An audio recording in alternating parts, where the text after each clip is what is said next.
Alors, Boker Tov, donc on poursuit notre étude sur la Hamida. Et donc, on a fait en fait déjà les quatre premières brachot. Voilà. Et j'ai oublié de vous donner en fait le programme des spectacles, c'est-à-dire le programme de la Hamida. Donc, je vous avais déjà expliqué qu'il y a la structure, elle est comme ça. Il y en a trois. Il y a trois premières brachot qui correspondent à Abraham, Yitzhak et Yaakov. Il y en aura trois qui vont clôture à la fin. Euh, et il y en a au milieu 12 qui correspondent en fait aux 12 tribus. D'accord? Et dedans, alors on va demander, donc c'est ce qu'on a vu la dernière fois, le da'at, l'intelligence, le repentir, la tchouva, le slicha, le pardon, la rédemption, ça c'est la géoula, la santé, la prospérité. Ça, ce sont des brachot au niveau individuel, en fait. D'accord? Les six premières, elles sont au niveau individuel. Et les six d'après sont au niveau collectif. On va demander après le rassemblement des exilés, la restauration de la justice. Je vais vous expliquer ce que ça veut dire, mais c'est ô combien d'actualité. La destruction des traîtres ennemis et des ennemis. Voilà, ô combien d'actualité. La reconnaissance des tzadikim, la reconstruction du Beth Amikdash et comment dire, l'instauration de la dynastie du roi David, c'est-à-dire l'avènement du Mashiach. C'est un beau programme. Qu'est-ce que vous en pensez? Je vous avais déjà expliqué que les Anshek Knesset Agdola, les gens de la Grande Assemblée, quand ils ont composé l'Amida, c'était aussi avant tout pour nous éduquer, à savoir quoi vouloir. D'accord?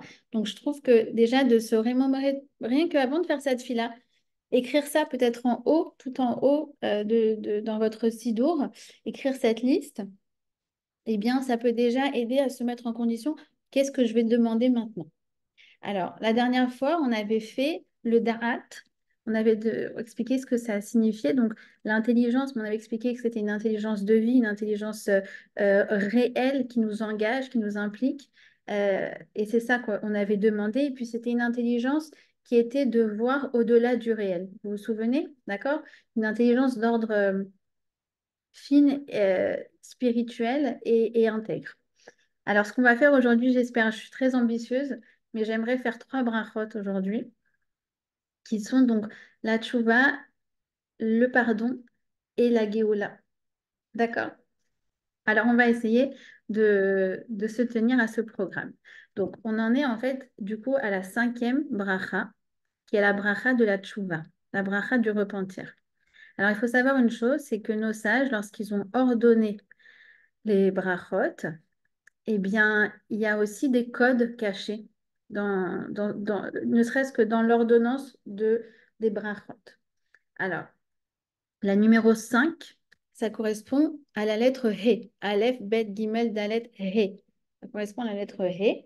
Et le He, c'est par définition la lettre de la tchouva. Donc, c'est pas pour rien que la tchouva se trouve en cinquième position. D'accord? Et d'ailleurs, elle commence par un he et elle termine par un he. Hashivenu avinu le toratra, vekorvenu malkenu le avodatecha, vachazirenu biteshuva shlema lefanecha, baruch ata Hashem harotze biteshuva. Elle commence par un he, elle termine par un he. Alors, comment on la traduit? Fais-nous revenir notre Père vers ta Torah, rapproche-nous notre roi. D'accord? On passe du Père au roi, on va expliquer euh, la Vodatera vers ton service, Ve'achazirenu b'teshuva l'shalima lefanecha, et fais-nous revenir b'teshuva devant toi. Baruch ata Hashem harotse b'teshuva. Béni sois-tu, l'Éternel, qui veut la tchouva. Et on va voir tout ça, ce que ça signifie. Alors déjà, pourquoi le He, ça symbolise la tchouva? Ben, c'est très simple. Nos sages nous disent que dans le He, cette lettre, eh bien, il y a deux trous, un en bas et un en haut. Le trou d'en bas bah, symbolise tout simplement la chute. Ouais, paf, on tombe dedans.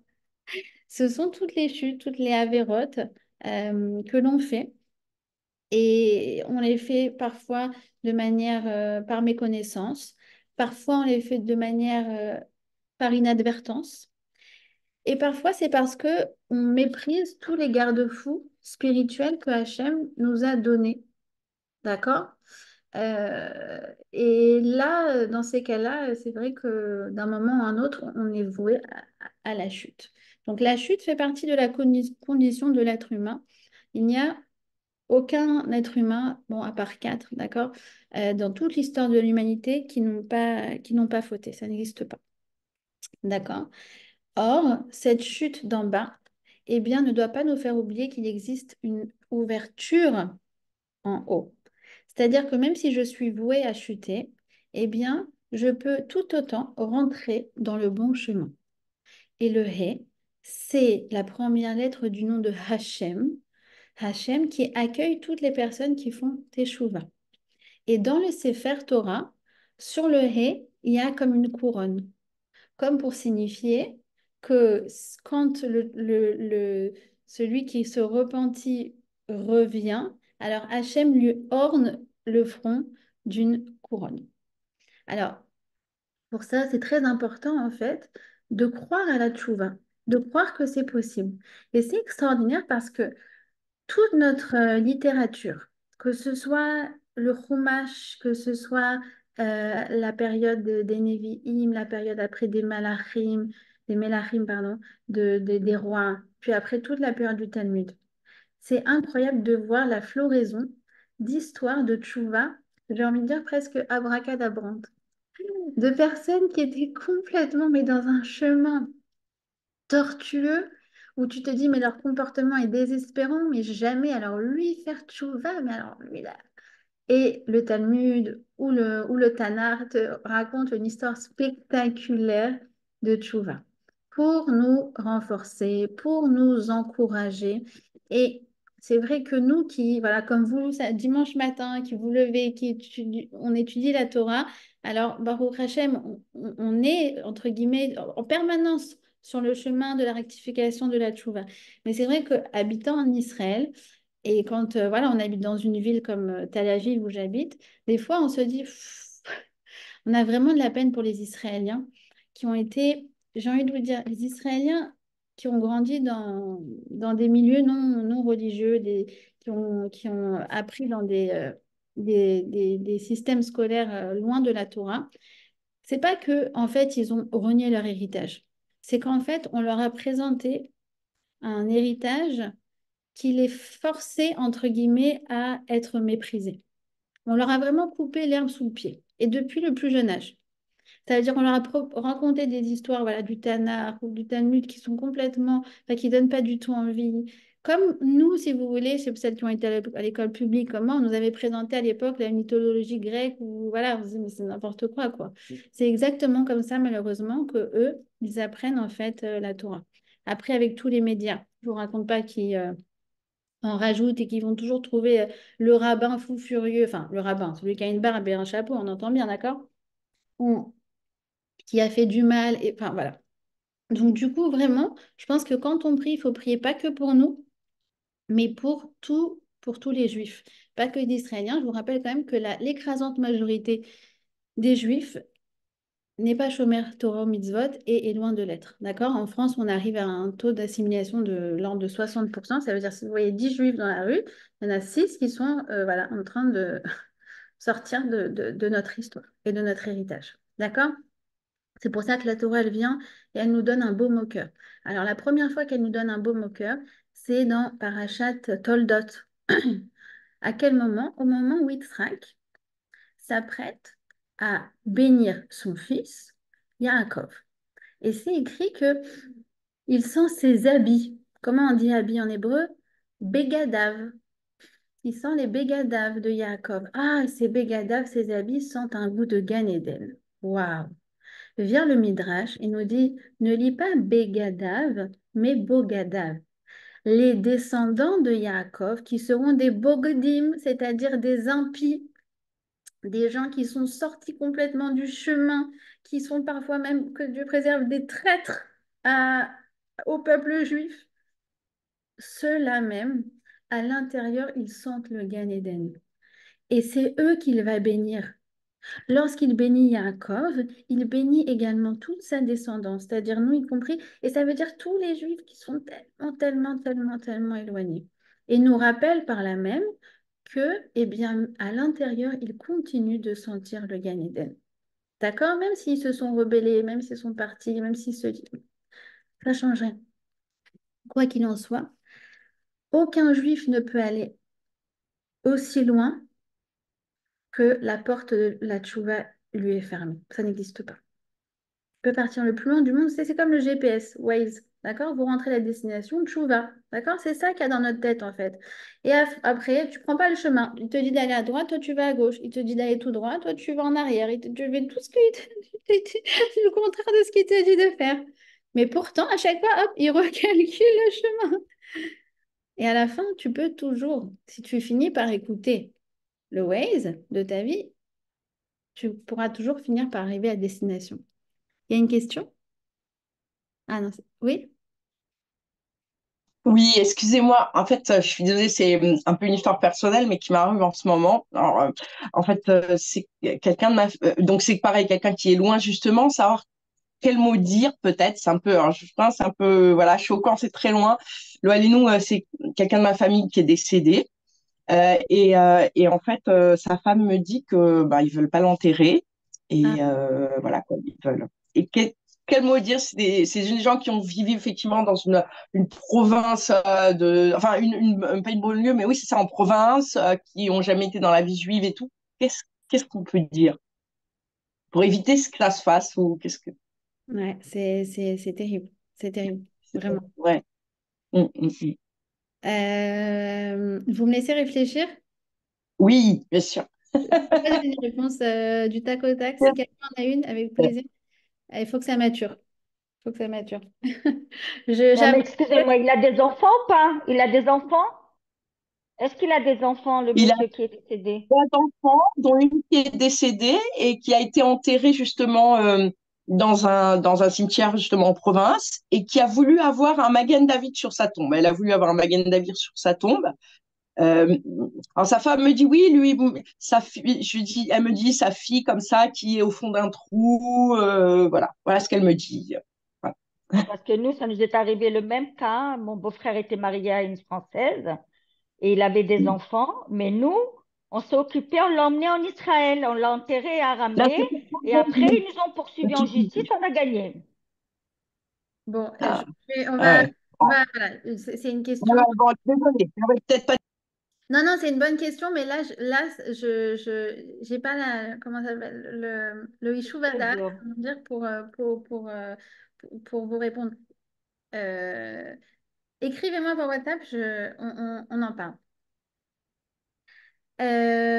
En tout cas, quoi qu'il en soit, et c'est peut-être déjà un élément de réponse, c'est se souvenir que quoi qu'il en soit, même si au moment où une personne prend un mauvais chemin, rester persuadé, voilà, c'est ça. Et je pense que c'est vraiment le travail de Kirouv, le travail des rabbinim, c'est en fait toujours rester persuadé que dans le fond, il y a une parcelle de cette personne qui veut faire le Ratzon Hashem. Et c'est en fait à cette parcelle-là qu'il faut toucher. C'est pour ça qu'il ne faut pas adresser la question de manière intellectuelle, mais il faut s'y adresser de manière, j'ai envie de dire, plus émotionnelle et essayer de toucher cette parcelle divine qui a envie de faire le Retson Hachem, de faire la volonté d'Hachem. Alors, justement, il y a plein d'histoires. Je vous ai fait un petit florilège, mais bon, je vais pas toutes les raconter parce que voilà, c'est très riche, c'est vraiment très riche et c'est très encourageant de personnes qui ont pris vraiment des mauvais chemins. Je vais commencer peut-être par l'histoire du roi Ménaché. Vous avez peut-être entendu parler du roi Ménaché. C'était donc le fils du roi Hiskiyahu, d'accord? Ézéchias en français.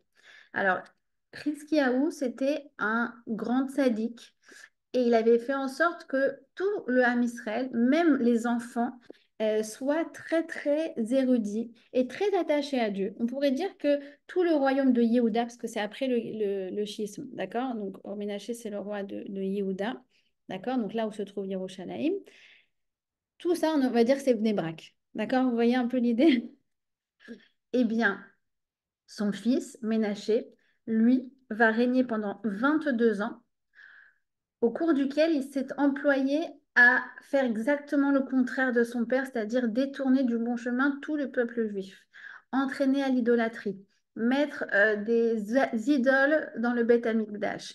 Il a fait des violences terribles, il a fait des victimes et en l'occurrence, il a assassiné le Navi Ishayahu, qui est autre que son grand-père. D'accord?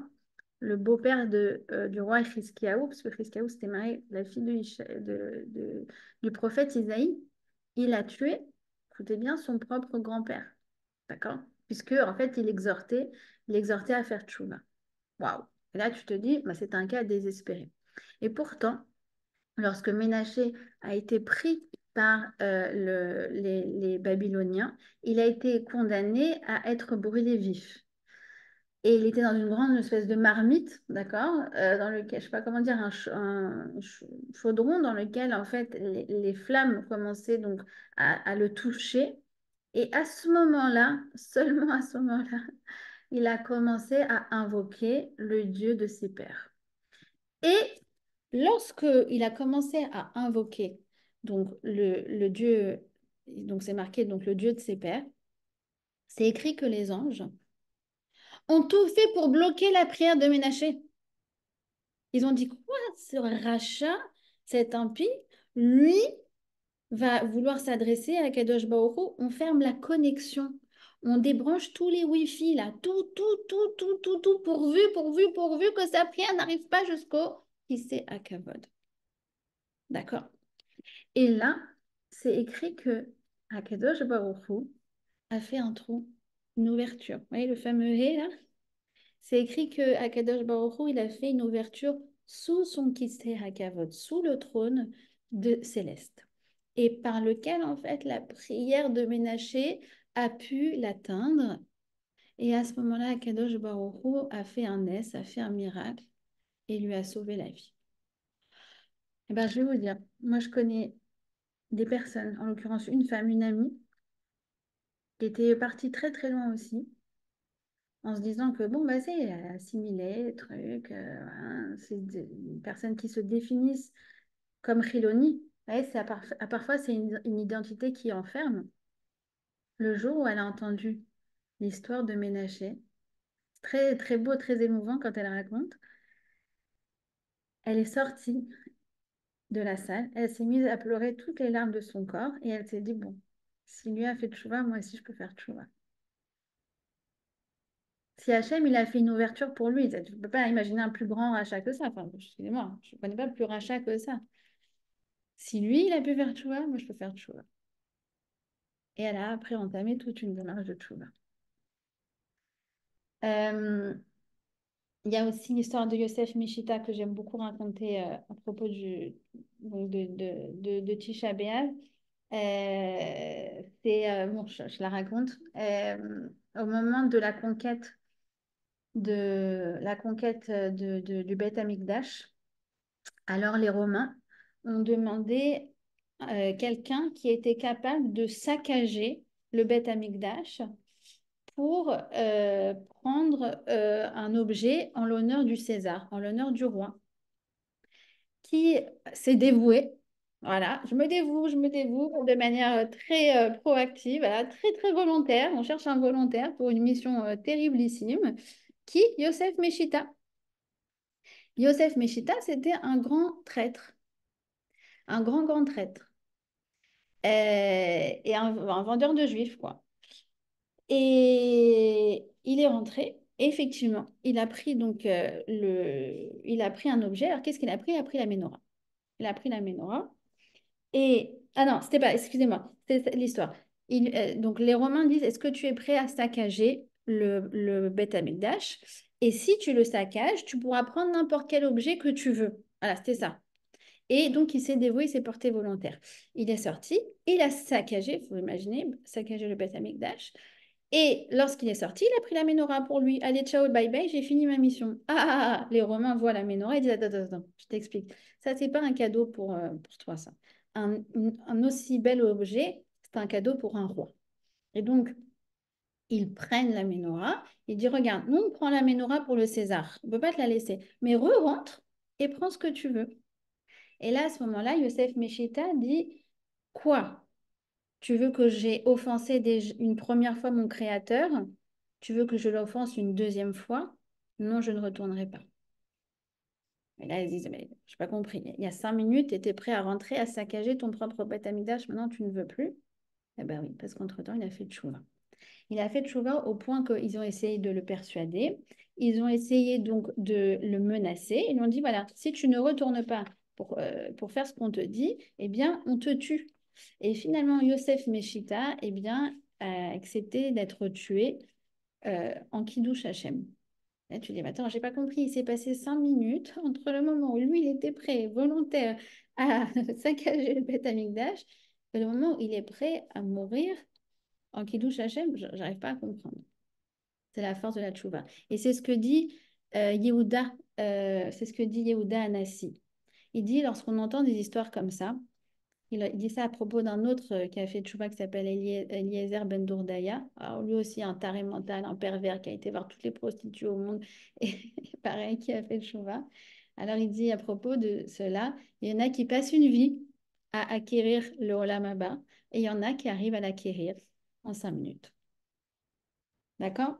Donc, ces histoires ne sont pas là pour nous encourager à emprunter la mauvaise voie, ça, c'est évident, d'accord? Je pense que vous l'avez bien compris. Je pense qu'aucune d'entre vous ne se dit, allez, ça y est, maintenant c'est open, j'ai compris, je pourrais faire tchouva 5 minutes, 5 minutes avant de mourir, d'accord? C'est évident que non. Et c'est pour ça d'ailleurs que les Pirkei Avot nous disent qu'on doit faire tous les jours tchouva, puisqu'on on ne sait pas quand est-ce que sera notre dernier jour. Mais ces histoires-là sont en fait là pour nous encourager. Pour nous encourager à nous dire que même si on a atteint un niveau qui est très très bas, eh bien la porte n'est jamais fermée. D'accord? Maintenant, le problème, c'est quoi? Pour les gens qui sont entraînés justement sur ce mauvais chemin, sur le chemin de l'assimilation, sur le chemin de l'abandon de la Torah et des mitzvot, sur le chemin parfois du mépris de notre sagesse, de notre Torah, comme on peut en rencontrer et comme vous avez dit, en avoir dans notre propre famille, d'accord? Alors, en fait, le problème, c'est que, ce que dit Pirkei Avot, c'est que la Avera, la faute, nous rend insensibles à la faute. D'accord? C'est-à-dire qu'en fait, elle nous atteint de manière à ce que finalement, on dise, bon, bah écoute, finalement, c'est pas si grave. Par exemple, quelqu'un qui se met à arrêter de manger cachère, par exemple, hop, cheeseburger, qu'est-ce que ça va rentrer dans sa tête? De dire, ça n'est pas si grave de ne pas manger cachère, c'est pas si grave de manger un cheeseburger. Et donc, du coup, bah, demain, je vais m'en recommander un. Ce que dit Pirkei Avot. Mitzvah goreret mitzvah. La mitzvah te donne envie de refaire une mitzvah et la avera te donne envie de refaire une avera. C'est-à-dire qu'en fait, nous sommes en permanence sur des chantiers qui sont des cercles vertueux ou des cercles vicieux. Personne n'est neutre. Vous voyez ce que je veux dire? On est tous entraînés dans certains cercles. D'accord? Et c'est pour ça que la tchouva, finalement, n'est pas naturelle. C'est pour ça que c'est écrit que la tchouva, Hachem l'a créée avant la création du monde. Parce qu'en fait, c'est quelque chose de surnaturel. C'est surnaturel à double titre. Premièrement, parce qu'en fait, ça vient casser ce cercle vicieux. Mais c'était impossible, puisque quelqu'un pour qui mange pas, quelqu'un qui ne fait pas Shabbat, alors pour lui, le fait de ne pas faire Shabbat, c'est la chose la plus naturelle. Il attend le samedi prochain pour aller faire sa belote, son foot et son jogging. D'accord? Je ne sais pas si c'est des trucs super qu'on peut faire le samedi, d'accord? Mais en tout cas, lui, c'est ça son programme le samedi prochain. Vous voyez ce que je veux dire? Le fait de ne pas faire Shabbat entraîne que bah, ça conditionne l'autre à surtout ne pas vouloir faire Shabbat. D'accord? Donc en fait, on se retrouve dans ce cercle vicieux et la tchouva, elle vient, elle arrive on ne sait où, d'accord? Bah, en fait, elle arrive d'Akadosh Baruch Hu, c'est un matana, c'est un cadeau d'Hachem. C'est la signification de Harotse Bitshuva, qui veut la tchouva. Baruch Ata Hashem Harotse Biteshuva. C'est Hashem qui nous envoie ce cadeau extraordinaire qui s'appelle la tchouva, parce qu'en fait, ça vient casser la nature de l'homme. Sans ça, en fait, on serait embringué sur des chantiers qui nous échapperaient complètement. La tchouva n'est pas de ce monde. Elle ne fait pas partie de la nature de ce monde. Ça, c'est la première chose. La deuxième chose, pourquoi la tchouva n'est pas naturelle? Alors ça, c'est un truc encore plus extraordinaire qu'il explique le Rav. Euh,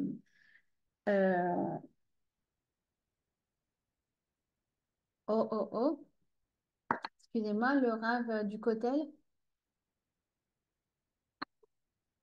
Excusez-moi, ça m'échappe, bon, je vais le retrouver. En tout cas, quoi qu'il en soit, il explique que, en fait, quand on fait tchouva, eh bien, il se passe quelque chose d'extraordinaire. C'est que non seulement ça nous met sur la bonne voie, alors on n'était pas, on était sur une pente descendante. On était sur une pente descendante. Et Hachem, dans sa grande bonté, hop, il nous a pris Al-Kanfe Nesharim sur les ailes de l'aigle et il nous a mis sur une pente qui monte, ascendante. D'accord? Et non seulement ça, donc ça c'est la première chose. La deuxième chose, c'est que ça vient effacer le passé. Ça a un effet rétroactif. Ça prend une gomme et ça efface le passé. D'accord? C'est-à-dire quoi? Je vous donne cet exemple. Quelqu'un a mangé un cheeseburger. OK. D'accord? Le lendemain, cette personne s'en veut. J'ai mangé pas caché. J'ai mangé pas caché. Et elle va faire tchouva. D'accord, elle va faire tchouva, c'est-à-dire qu'elle va regretter, premièrement, harata. Deuxièmement, elle va le dire, Hachem, pardonne-moi d'avoir fait cette faute, d'accord? Vidouille, 2. Et 3, Kabbalah Yatit, je m'engage Hachem à ne pas recommencer, d'accord? D'ailleurs, ça aide beaucoup de savoir ces 3 étapes pour des enfants. Par exemple, un enfant, il a frappé, demande pardon, reconnais que c'était pas bien et engage-toi à ne plus recommencer. D'accord? Ça, la tchouva, c'est magnifique. C'est-à-dire, quand tu connais ces 3 étapes, ça devient, voilà, c'est accessible. Alors, qu'est-ce qui va se passer? Eh bien, quand arrivé à 120 ans, on va raconter le film de notre vie. Alors, sur cette soirée où le cheeseburger a été mangé, on dira que cette personne-là, elle a mangé quelque chose d'absolument caché. Je dis, mais c'est hallucinant.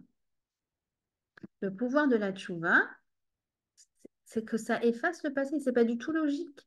J'ai fait le mal, j'ai abîmé, j'ai méprisé la Torah, j'ai méprisé ses mitzvot, j'ai méprisé Akadosh Baruch pour lui-même. Et hop, tu fais tchouva et ça efface. D'accord? Hashivinu, avinu le Toratecha. Hachem, fais-nous revenir en tant que père. Pourquoi avinu? Parce que justement, c'est par ta rachamim, ta miséricorde de père, tout comme n'importe quel père, il veut voir son fils aller dans le bon chemin. Et bien toi aussi. Alors réveille notre cœur. Envoie-nous les bons émissaires. Moi, c'est quelque chose d'ailleurs sur lequel je suis tellement reconnaissant à Hachem. Au Khaja, moi j'ai grandi, comme je vous dis, dans un milieu traditionnaliste tunisien. C'était Kidouche télé, c'était va chez ta grand-mère en voiture, d'accord. Mais bon, déjà avec beaucoup d'amour, beaucoup de respect de la Torah, d'accord. C'est vraiment le judaïsme tunisien de l'époque où vraiment on ne connaissait pas. Ça veut dire, moi j'ai toujours que pour mes parents, le fait de manger, excusez-moi, hein, de manger une pizza chez Pizza Hut, pour eux c'était, bah, on ne peut plus cacher, d'accord? C'est en tout cas dans ce milieu que moi, Hachem m'a fait descendre dans ce monde, m'a fait grandir. Mais il y a quelque chose d'extraordinaire que Hachem a mis sur mon chemin. J'ai rencontré des gens extraordinaires qui m'ont mis sur la voie de la Torah. Il m'a toujours envoyé des émissaires, des bons rabbinim, des personnes bienveillantes, des personnes intelligentes, des personnes qui vraiment m'ont donné envie d'évoluer. Et ça, c'est quelque chose aussi, quand on prie pour ces personnes-là, que ce soit un enfant, que ce soit une cousine, que ce soit... Hachem, si moi, je ne suis pas la bonne émissaire. Parce que voilà, comme vous dites, je ne sais plus qui a posé la question tout à l'heure, parfois on n'a pas, nous, les bons mots, parfois on est trop partie prenante dans cette histoire, ça nous touche. Alors du coup, au moins, prier pour que cette personne-là, elle tombe sur les bons émissaires. Et ça ne manque pas. Ça ne manque pas, Baruch Hashem. D'accord? Donc, Ça, c'est la tchouva et c'est nous ce qu'on souhaite, c'est une tchouva be'ahava. Une tchouva be'ahava, c'est quoi? C'est une tchouva par amour. Pas parce qu'on a peur du Gehinam, pas, mais parce que tout simplement, on veut. C'est pas parce qu'on veut s'éloigner de la faute, ou c'est, pardon, c'est pas parce qu'on veut s'éloigner de la punition, mais c'est parce qu'on veut se rapprocher d'Hachem. D'accord? Écoutez bien ce que nous disent nos sages, c'est extraordinaire. Ils nous disent que quand on fait tchouva par crainte, alors, comme je vous ai dit, nos fautes, elles sont effacées. D'accord? C'est un effaceur. D'accord? C'est un Tipex. Voilà, c'est le Tipex de notre vie, la tchouva. C'est une bonne expression. Par contre, quand on fait tchouva par amour, ça veut dire qu'on regrette sincèrement ce qui s'est passé. On se dit, oh là là, mais ah, quelle occasion manquée! J'aurais pu montrer mon amour par Hachem, j'aurais dû être plus forte. Ça aurait été tellement extraordinaire d'avoir agi comme ça. J'ai pas été à la hauteur. J'ai pas été à la hauteur. D'accord? Ça, c'est tchouva par amour. Alors, du coup, ça se transforme. Écoutez bien, c'est incroyable. Si nos sages disaient pas ça, jamais j'aurais osé le dire. Ça transforme nos avérotes en mérite. C'est-à-dire, tu prends ton paquet de Avérote, au lieu juste simplement que tu l'as fait disparaître, d'accord? Ton débit, là, d'accord? Comment on dit? Oui, c'est ça, en compta. Ton passif, voilà. Ton passif, au lieu que tu l'as transformé à zéro, tu l'as transformé en actif. Tu as pris en anglais tes liabilities, hop, tu les as transformés en assets. C'est incroyable. Je dis, regarde, Hachem, si juste ça m'avait fait disparaître, merci déjà, merci mon Dieu, c'est le Tipex. Non, là, ça te le fait transformer en quelque chose de positif. C'est un Tipex, mais sur lequel on a écrit des belles choses. C'est un effaceur réécriveur de ton histoire. Et où est-ce qu'on apprend ça? On apprend ça dans le Mishkan, dans le Kodesh à Kodashim, là où il y avait, pardon, là où il y avait l'Arche Sainte. Dedans, qu'est-ce qu'on a mis? On a mis les débris de quoi? Des tables de la loi. Celles qui ont été brisées suite à quoi? Suite à ce qu'on a fait, le veau d'or. Le veau d'or. Genre, la pire, mais le pire péché qu'on puisse faire au monde. Je ne sais pas si vous vous rendez compte. 40 jours après avoir été au Arsinaï, entendu la voix d'Hachem, Dina, Sevenishma. Ouais, 40 jours après, on fait un veau d'or et on dit, voici tes dieux Israël. Vois cette faute-là. Alors là, tu as envie de dire pareil. Hachem, tu nous as pardonné, merci. Maintenant, les débris, mettons-les de côté, jetons-les, laissons-les là-bas dans le désert, dans notre dernière Tachana, ouais, la dernière station. On les laisse là-bas et allons de l'avant et faisons comme si tout ça ne s'était pas passé, d'accord? Et façons l'épreuve. Et Hachem, il nous dit, non, tu vas les mettre dans le Mishkan, avec le Kodesh, avec les tables de l'Arche, avec l'Arche Sainte. Mais tu veux pas qu'on les fasse plutôt? Je sais pas, on rappelle l'histoire du cheeseburger. C'est comme si Hachem, il dit, regarde, maintenant, donc il a fait tchouva, il est désolé, il est trop mal, il dit, mais comment j'ai pu être aussi faible, etc. Ok, sa tchouva est acceptée. Maintenant, il n'a qu'une envie, c'est de prendre le paquet là, du McDonald's ou je sais pas quoi, là, et il veut le jeter à la poubelle, il ne veut plus le voir, il veut plus... Et Dieu lui dit, non, tu sais quoi? Ce paquet de cheeseburger horrible, là, tu vas le mettre dans ta place, là, ton casier à la synagogue, avec ton sidour. Je dis, mais c'est quoi ce truc? C'est quoi ce délire? Vous êtes d'accord? C'est fou. C'est fou parce que oui. Parce qu'en fait, sans ce cheeseburger, tu ne serais pas ici, assis à la synagogue, en train d'ouvrir ton sidour. Sans la tchouva, il faut comprendre que la tchouva, c'est en fait, ça propulse notre existence. Sans ces erreurs dont nous-mêmes on s'est extirpés dans la grande bonté d'Hachem qui nous a sortis de là, d'accord, qui nous a tirés des eaux. Ces erreurs-là, comme il dit Rav Jacobson, ce sont les édifices de notre construction personnelle. Comme il dit Rav Jacobson, il n'y a pas d'échec pour une personne qui avance. Et donc la tchouva be'ahava, la tchouva par amour, elle transforme ses avérotes ses fautes en srouyot, en mérite. Parce que sans ça, eh ben, tu ne serais pas autant renforcé dans le Shabbat, dans la cacheroute, dans la tsniout. Vous voyez ce que je veux dire? Vous avez compris l'analogie là, avec le sido et le paquet de cheeseburger? Ok? Donc c'est ça, Harotse Biteshuva. C'est qu'en fait, Hachem, en fait, s'il y en a s'il y a une personne qui se ferme la porte à la tchouva, eh bien c'est nous. C'est jamais Hachem. C'est ça, c'est dont il faut se souvenir. Et il dit, il rapporte, j'ai lu très bien, personnage du Talmud de Adin Stendhal, super. J'ai lu avec mes enfants, ça se lit très très bien et ça vient un peu rendre humain tous les, voilà, Eliezer ben Urkonos, Rabbi Yoshua ben Hanania, tous les personnages du Talmud dont on parle tellement, et en fait, il donne l'histoire. En tout cas, Elisha ben Abouya, vous avez sûrement entendu parler d'Elisha ben Abouya, qui était donc le maître de Rabbi Meir, ça a été aussi le maître de Rabbi Akiva. Alors, c'est quelqu'un qui était très érudit et qui, lui, est complètement parti. Voilà, on va dire qu'il faisait plus du tout Shabbat.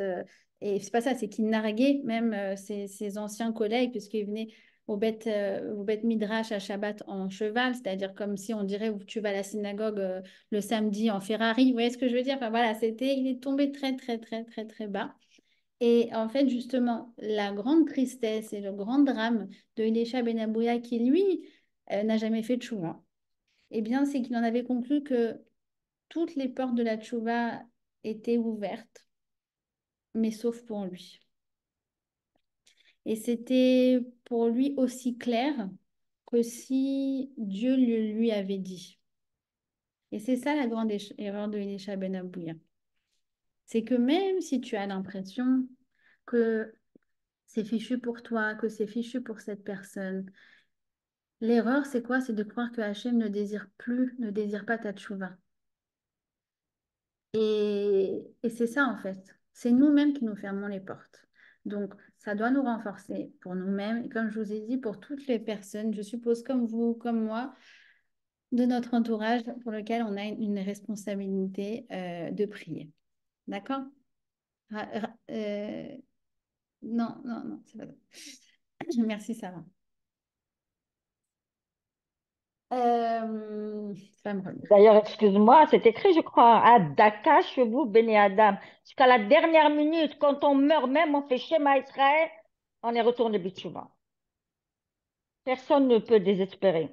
Voilà, c'est ça. C'est ça. Mais nous, ce qu'on veut, comme on avait déjà dit, vous vous rappelez, quand on avait parlé du Magen Avraham, on avait dit que quand on fait la bracha de Baruch Atah Hashem Magen Avraham, on ne veut pas juste que bah, ça arrive à 120 ans ou que ça arrive voilà, très tard ou que ça soit juste quelque chose de théorique. Ah oui, il n'est pas pratiquant, mais tu sais, dans sa tête, c'est un religieux du cœur. Vous voyez ce que je veux dire?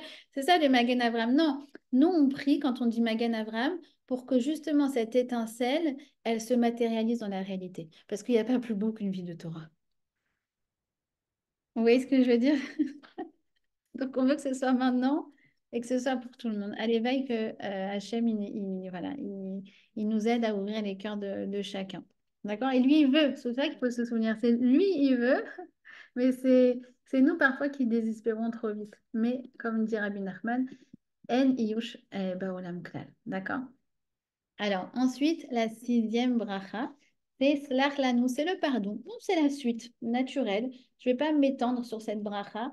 En fait, on demande pardon à Hachem. Alors, souvenez-vous que le fait que ça soit placé en sixième position, ça n'est pas fortuit. Le 6 correspond au Vav.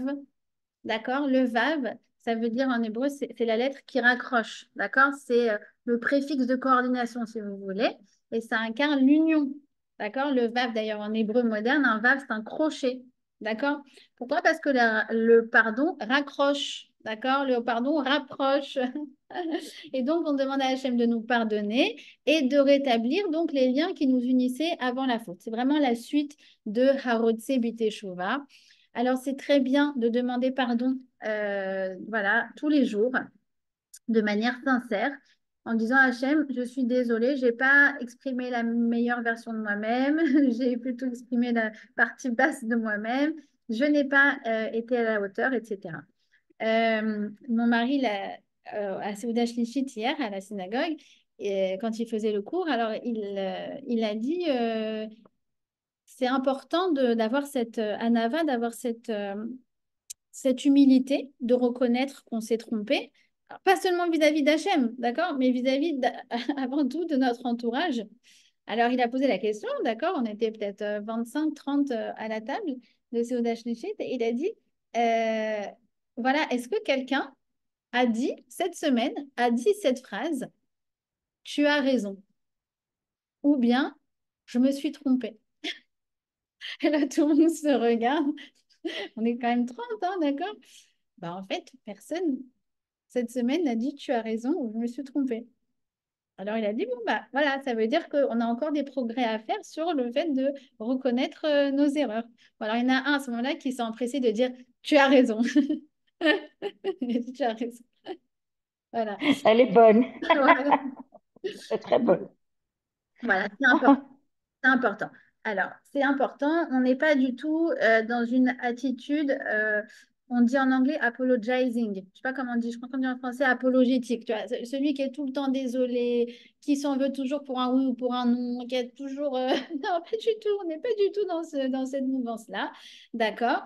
On est dans un être, voilà, une dynamique qui avance, qui essayons de faire de notre mieux, mais de faire le point régulièrement. Alors, si on suit voilà, la Amida et qu'on fait sa Amida 3 fois par jour ou même 1 fois par jour, ça veut dire qu'en fait, on fait le point 1 fois par jour de se dire Hachem, pardon, et se poser la question, et c'est encore en rapport avec cette teshuva dont on a parlé dans la 5e bracha, qu'est-ce que je peux améliorer par rapport à ma journée d'hier? Et c'est génial parce qu'en fait, on est dans un processus qui est fait de action, rectification, action, rectification, action, rectification. D'accord? Si on est trop dans la rectification, d'accord? Quelqu'un qui est trop désolé tout le temps, qui s'en veut tout le temps, qui s'en veut pour un oui ou pour un non, qui se fustige à chaque fois qu'il fait une erreur et du coup qui ne peut pas en faire, alors on devient paralysé, immobile. On n'avance pas. D'accord? Par contre, si on est trop dans l'action sans jamais faire de rectification, alors en fait, on risque d'aller dans la mauvaise direction. D'accord? Donc, entre rester immobile et aller dans la mauvaise direction, qui sont les deux extrêmes, eh bien, le judaïsme prône toujours le juste milieu, avance. Hop, évidemment, quand on avance, je vous ai dit, c'est la condition de l'être humain. Il y a toujours des moments où on va dévier, hop, c'est pas grave. On revient, on avance, hop, un moment on va dévier. C'est pas grave, d'accord? Souvenez-vous qu'on a un GPS intégré qui veut toujours qu'on aille dans la bonne direction. Il suffit juste de s'arrêter et de le consulter. Eh ben, c'est pareil, parfois il faut s'arrêter et consulter sa propre conscience. Consulter ses rabbinim, d'accord? C'est le Da'at Torah. C'est le Da'at Torah, ok? Et je pense que quelqu'un qui avance, c'est quelqu'un pareil, comme on a dit, il faut bien qu'il y ait 1 fois dans la semaine où 1 fois par jour où on s'est posé la question qu'est-ce qu'on peut faire de mieux, 1 fois par semaine où on a reconnu qu'on s'est trompé, d'accord? Et puis je pense aussi 1 fois par mois peut-être où on décroche son téléphone et qu'on pose une question à son rêve, à peu près, j'en sais rien, 1 fois tous les mois, 2 mois, d'accord? Mais c'est ça en fait, ce sont des gestes simples mais qui nous montre qu'en fait, on est sur un processus de questionnement de personne qui veut avancer et qui veut être dans une direction qui soit saine. Bon, Baruch Hashem, heureusement qu'il y a le vidouille le soir. Hein. Voilà, Baruch Hashem. Mais ce que je veux dire, c'est qu'on n'est pas que faut faire attention parce qu'il y a des gens qui sont dans une Torah où ils sont que preneurs, que consommateurs. Donc, ils vont à des cours, ils vont à plein de shiurim, ils écoutent de la Torah sur Internet. C'est super, c'est machin. Mais vous voyez ce que je veux dire? Il n'y a pas cet échange. Je dirais, allô, Rav, voilà, mon Rav, je sais pas, je l'appelle, oui, c'est elle, tu vois. J'en sais rien, je ne saurais pas vous dire, mais il y a au moins 5 ou 6 fois dans l'année où j'ai une question. J'ai une question là de Hanaga, quoi, comment on dit de Hanaga, de chemin que je dois prendre, de comportement, d'accord? Est-ce que je dois aller plutôt vers là ou plutôt vers là? C'est ça, en fait, ok? Donc, et ça, donc, c'est tout ce processus-là qui est un processus très sain pour la personne, qui lui permet d'avancer donc dans la bonne direction. OK? Euh, Et voilà. Ah oui, le Rambam, je termine sur ça, c'est trop beau. C'est trop, trop beau. Regardez comme c'est beau. Rambam, il Tchouva. Enfin, donc c'est un livre de halakha, hein, il Tchouva. Alors, il dit comme ça, à propos de la tchouva. Grand est le repentir, car il permet d'accéder jusqu'à Dieu. Hier, le pécheur était séparé de Dieu. Aujourd'hui, il s'est repenti. Et le voici, chéri, choyé, proche et digne d'affection. Il est attaché à la shrina. Il l'implore et il est immédiatement exaucé. Il fait les mitzvot et Dieu les accepte de bon cœur et avec joie. Voilà. La conclusion, Rambam, Maïmonide sur Ilchot Tshuva. C'est magnifique, hein? Voilà. Alors, donc la dernière bracha, c'est la bracha numéro 7. C'est donc la bracha pour la Géoula. Alors, la liberté personnelle et collective. Re'e na ve'anenu. Alors, en français, ça donne quoi? Vois notre misère, combat notre combat et délivre-nous rapidement en une délivrance complète. Les man shemecha, en l'honneur de ton nom, car tu es un libérateur puissant. Baruch ata Hashem, Goël Israël. Euh, Cathy, je vous réponds. Je vous réponds après. Alors, euh, bon, je réponds maintenant. D'accord. Cathy pose la question, elle dit, pour une femme, est-ce que son rêve, ça peut être un homme, etc. Alors, il y a des rabbinimes qui ne veulent pas avoir des élèves femmes. Je comprends. D'accord? En l'occurrence, moi, dans ma chance, ce n'est pas le cas de Rav Lemel. D'accord? Donc, Rav Lemel, je peux décrocher mon téléphone et l'appeler. Il y en a qui préfèrent que ça passe par l'épouse du Rav ou que ça passe par l'époux de l'élève. D'accord? Afin que ça soit, voilà, comme ça, dans ce sens-là, et non pas en diagonale. Je comprends complètement. D'accord? C'est le cas de Rabia Jacobson en l'occurrence. À chaque fois que Vanessa Benzaken veut lui poser une question, elle passe par sa femme. Voilà. Voilà pour la question. Alors, Re'ena.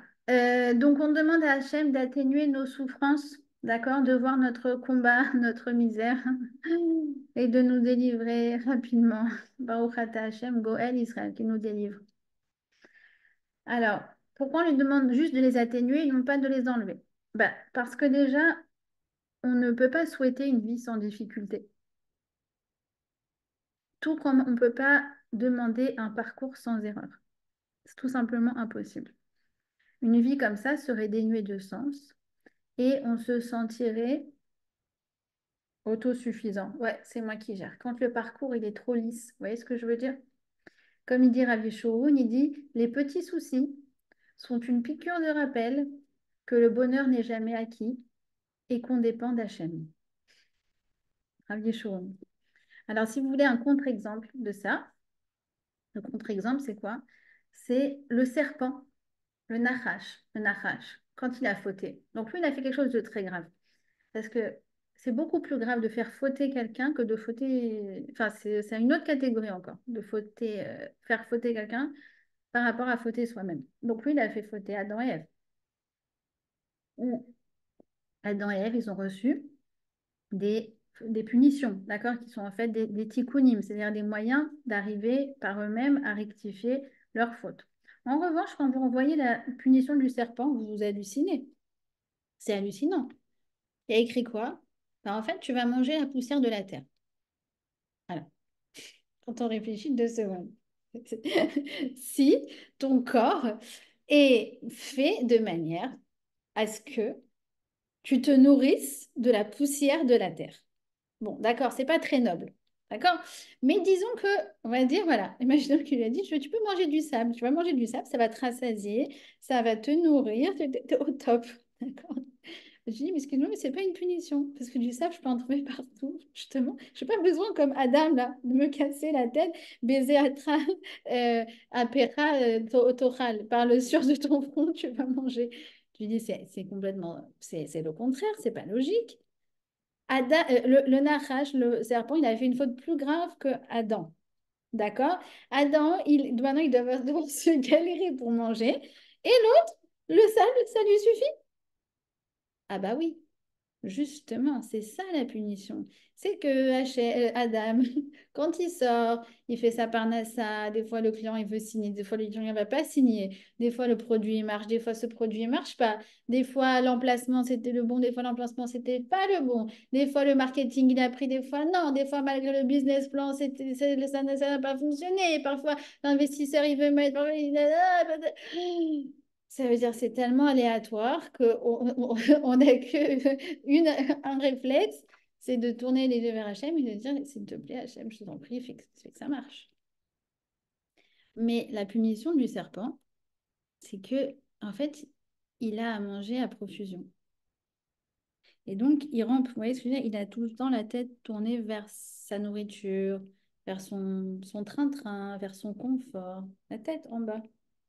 Et comme tout est accessible, tout est facile, tout est lisse, il n'y a aucun moment où il lève la tête pour demander à Hachem de lui faire réussir. Et donc, en fait, par cette punition, Hachem a coupé toute possibilité de sentiment de vulnérabilité chez le serpent, de sentiment de dépendance chez le serpent, mais du coup, lui a coupé toute possibilité d'avoir ce désir de se tourner vers Hachem. C'est terrible. C'est terrible. Je connais des gens comme ça où, Baruch Hashem, tu vois, tu te dis, ils ont réussi, ils sont très bien réussis, notamment dans les affaires. Mais tu te dis, à quel moment il a tourné la tête? À quel moment il va tourner la tête? C'est terrible, c'est des gens qui veulent tout, qui ont tout. Une fois, j'en ai une comme ça qui est venue chez moi, très, enfin voilà, très éloignée de tout, mais très, voilà, dans l'autosuffisance, quoi. Et elle m'a dit, eh ben voilà, je me suis mariée. Et je me suis mariée, je sais plus, dans la grande synagogue de Budapest, truc machin, ce que j'ai toujours voulu depuis petite. Et regarde, elle me raconte, j'ai écrit un mot quand j'avais 8 ans. Et j'ai marqué, je me marierai à 25 ans dans la synagogue de Budapest, un beau jour d'été. Et c'est ce qui m'est arrivé. Et je me suis dit, je suis contente pour elle, mais j'ai de la peine pour elle. Parce que du fait qu'elle n'a pas passé d'épreuve, que bon, après elle en a eu un malheureusement, d'accord? Mais parce que comme je dis, une vie sans épreuve, ça n'existe pas. Mais on se souvient que ces petites difficultés sont en fait un petit coucou d'Hachem. Ouh, souviens-toi, tourne ta tête vers moi, rien n'est acquis. D'accord? Voilà. Cette bracha, elle est juste avant la santé. Alors, il pose la question, Rachid, pourquoi elle est juste avant la santé? Eh ben, parce qu'en fait, on parle là de toutes les difficultés, tout ce qui nous angoisse, tout ce qui nous préoccupe. On veut qu'Hachem nous atténue tout ça. D'accord? Alors pourquoi c'est juste avant la santé? Parce que justement, les Hanchek Neset Agoldola ont bien conscience que la plupart des maladies, d'accord, de la santé, enfin, de la bracha d'après, ben, en fait, sont en fait de l'ordre de la tête, sont psychosomatiques. D'accord? Pourquoi une personne elle a été touchée par ce virus alors que son copain qui était avec lui dans la même condition, non. Bah parce que ça dépend de l'efficacité du système immunitaire. Et tout ça, on sait très bien, c'est psychologique. D'accord? Vous savez? En l'occurrence, j'ai appris cette semaine que ce qui dope le système immunitaire, c'est la dopamine. Or, la dopamine, c'est quoi? C'est l'hormone qui est sécrétée dès qu'on a une pensée positive, dès qu'on entend un encouragement, dès qu'on entend un compliment, dès qu'on croit en soi, dès qu'on a une pensée positive, quelle qu'elle soit, par rapport à l'avenir ou par rapport à nous-mêmes, on sécrète de la dopamine. Et le dopamine booste le système immunitaire.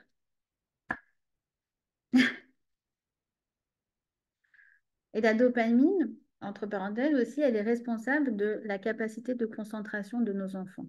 Donc, quand on comprend que la dopamine, elle est boostée à chaque fois qu'on leur fait un compliment ou un encouragement, alors avant de penser à comment ça s'appelle, le médicament, la Ritaline, il faut d'abord peut-être faire une cure d'encouragement. D'accord? Tout est lié en fait. Vous avez compris? Tout est lié. Alors, on demande donc la bracha pour la liberté d'être libre de toutes ces contingences, de toutes ces difficultés, etc., pour nous et pour le clan Israël. Et on doit se souvenir que Hachem, il est notre libérateur. On doit se souvenir qu'il nous a libérés. Il nous a libérés plus d'une fois. Il nous a libérés en grande pompe. Il nous a libérés au moment de la sortie d'Égypte. Il nous a libérés quand on est rentré en Eretz Israël. Il nous a aidés dans les guerres de conquête. Il a toujours été avec nous. Et donc, du coup, le fait de se rappeler du passé, alors, le rappel du passé, c'est aussi la promesse, comment dire, ça nous mène vers un avenir qui est prometteur. C'est-à-dire se souvenir de notre histoire et se souvenir des leçons du passé et se dire, OK, comme ils disent les Israéliens, Avarnu et paro, na avor et ze. À chaque fois, ils disent ça. Quand c'était le Corona, ah, on a passé Pharaon, on passera le Corona. On a passé Pharaon, on va passer le Hamas. Avarnu et paro, na avor et ze. D'accord? On ne doit pas se laisser abattre par l'adversité et par le manque de soutien des nations. D'accord? Même si on est très accablé. Mais j'ai entendu quelque chose de très joli. Quelqu'un qui a dit, le monde se soucie de nous bien moins que ce qu'on pense, de ce qu'on pensait, mais nous nous soucions les uns des autres beaucoup plus que ce qu'on pensait. D'accord? C'est le revers de la pièce. On a compris qu'en fait, on ne peut pas compter sur les autres, mais Baruch Hashem, on peut compter les uns sur les autres. Je crois que c'est la grande leçon hein, depuis 7 octobre. Donc, on sait que tous ces Sinoirs et ces Nasrallah et ces Hezbollah et ce ONU et ce Chili, là, j'ai vu que le Chili ce matin, ils se sont joints. Ils vont tous finir, comme il a dit un élève, quelqu'un qui était déplacé, je ne sais plus du nord ou du sud, un élève, un petit jeune comme ça, il dit, ils vont tous finir dans les poubelles de l'histoire. Il dit, Hitler, il a fini dans les poubelles de l'histoire, Nabucodonosor, il a fini dans les poubelles, tout le monde a fini dans les Oui, poubelles. bien sûr, Bezrat Hashem, Elle nous a mis les shahid. Voilà, la Elle nation a la Kadosh Baruch Hu. exactement. Et nous, on est là et on tient bon et on est Oui, fort. bien sûr. Il ne faut pas se décourager. Aujourd'hui, c'est Macron. Aujourd'hui, il a interdit à tous les pour le salon là de l'aéronautique. Il va pas venir à Paris, le Je ne comprends 72. pas. Si quelqu'un juste peut m'expliquer, il y a quelque chose que je ne comprends pas. C'est que quand on voit tout ce qu'ils écrivent dans les journaux, etc., justement, c'est les man chez Mecha, voilà, les man chez Mecha. En fait, on demande ça. Hachem, aide-nous, sauve-nous, arrête-nous. Nous aussi, on veut la fin. Mais attendez, nous aussi, on veut la fin de la guerre. Nous aussi, on veut la fin de la guerre. C'est ça qui est fou. On veut en premier la fin de la guerre, nous. On est obligé de la finir pour qu'elle s'arrête. En tout cas, quoi qu'il en soit, les man chez Mecha pour toi. Parce que, je vais vous dire une chose, la souffrance du clan Israël ou la honte qu'on nous fait, la honte du clan Israël, le mépris du clan Israël, les deux, la souffrance ou la honte, c'est un chilou Hashem, c'est une profanation du nom divin.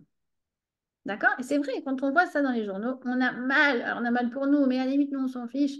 On a mal pour Hachem, parce que les nations savent, inconsciemment ou consciemment, savent qu'on est le peuple d'Hachem. Juste, moi, je pose la question, j'ai pas compris. Si on est si méchant, si on fait un génocide, pourquoi aucun pays n'accueille les réfugiés palestiniens chez lui? C'est ça que je comprends pas. Je comprends pas. Nous, quand il y a eu la guerre en Ukraine, personnellement en Israël, on a accueilli plein d'Ukrainiens, juifs et non juifs. Ouais, mais j'ai pas compris pourquoi, si vraiment c'est ça qui se passe. Bon, d'accord? Ça fait penser dans l'autre sens, mais La bonne question. C'est la bonne tous les question. pays ont fermé leurs frontières aux Juifs, tous, même les Américains. Hein. Même les Américains. Et c'est triste à dire, ça fait mal au cœur, mais les Américains, ils ont bombardé en Europe depuis 42, mais depuis 43, depuis Pearl Harbor, quoi, quand ils sont rentrés. Pourquoi ils ont jamais bombardé les camps de concentration ou les chemins de fer qui y allaient? On peut compter sur personne, en fait.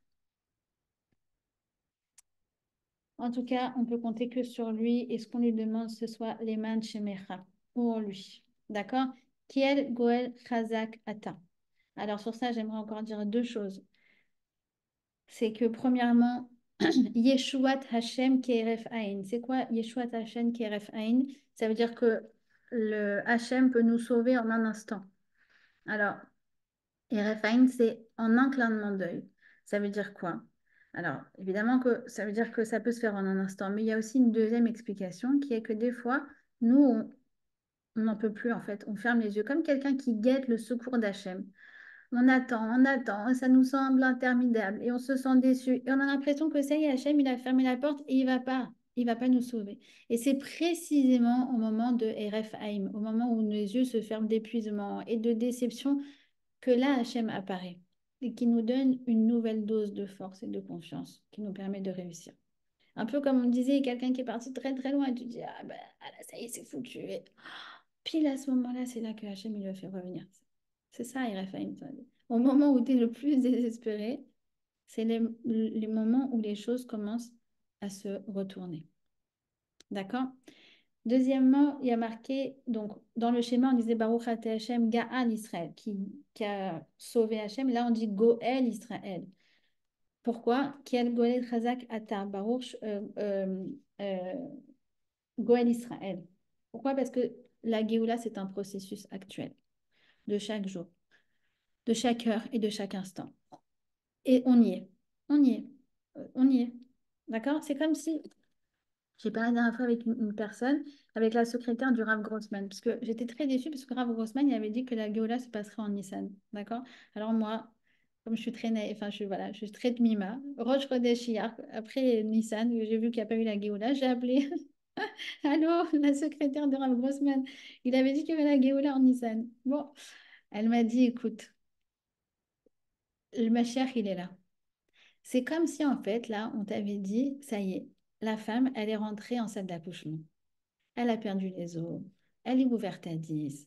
Alors, ouais, ok, le bébé n'est pas sorti. Mais tu sais que c'est une question de quelques instants. D'un instant à l'autre, il va sortir la tête. D'un instant à l'autre, on va le voir. Ça y est. Inezeba. Bémet Inezeba. Et souvenez-vous,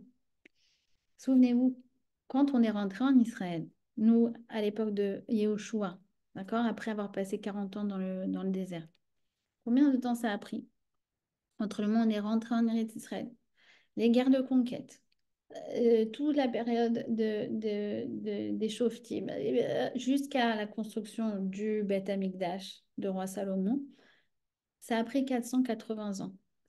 Et c'était difficile comme période. C'est un processus. On est sur le chemin de la Géoula. On y est depuis 76 ans, depuis même encore avant, depuis tout le retour des Juifs sur notre terre. Ça ne va jamais se faire ni d'un coup et ça ne va pas se faire sans nous. C'est à nous d'œuvrer. C'est un travail de tfila, c'est un travail de rajouter de la Torah, c'est un travail de rajouter de la tchouva et c'est le travail de notre génération. Et on a une véritable responsabilité si on est dans cette génération, c'est qu'on a sur les épaules de terminer le travail pour arriver à la véritable Géoula. Mais c'est imminent. C'est imminent. Voilà. Et on doit se renforcer dans tout ça quand on fait la tfila. Kazakh. Allez. Bon. Merci beaucoup. Euh, Question. attends,